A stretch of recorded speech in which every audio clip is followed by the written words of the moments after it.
மகா மேன்மையும் அருமையுமான வாக்குத்தத்தங்கள் 84. தம்மை நோக்கி கூப்பிடுகிற யாவருக்கும், உண்மையாய் தம்மை நோக்கி கூப்பிடுகிற யாவருக்கும் கர்த்தர் சமீபமாயிருக்கிறார். அவர் தமக்கு பயந்தவருடைய விருப்பத்தின்படி செய்து அவர்கள் கூப்பிடுதலை கேட்டு அவர்களை ரட்சிக்கிறார். சங்கீதம் 145, 18, 19.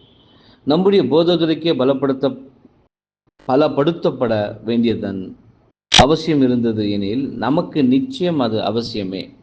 மேலும் அந்த பலப்படுத்தப்படுதலை பலத்த சத்தத்தோடும் கண்ணீரோடும் அவர் விண்ணப்பம் பண்ணியிருக்கிறதற்கு பதிலாக பெற்றிருந்தார்.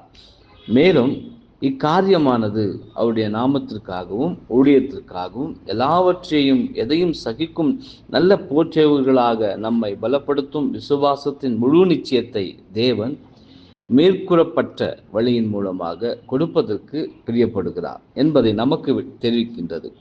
ஆனால் பலம் எவ்விதத்தில் வந்தாலும் அது மனிதனுடையதாகவோ அல்லது தேவ தூதர்களுடையதாகவோ இராமல், மாறாக அது நாம் தேவனுக்கு பிரியமாகவும் ஏற்றுக்கொள்ளத்தக்கதாகவும் இருக்கிறோம் என்பதன் நிச்சயமாக தேவனிடத்திலிருந்து வந்ததாக இருக்க வேண்டும்.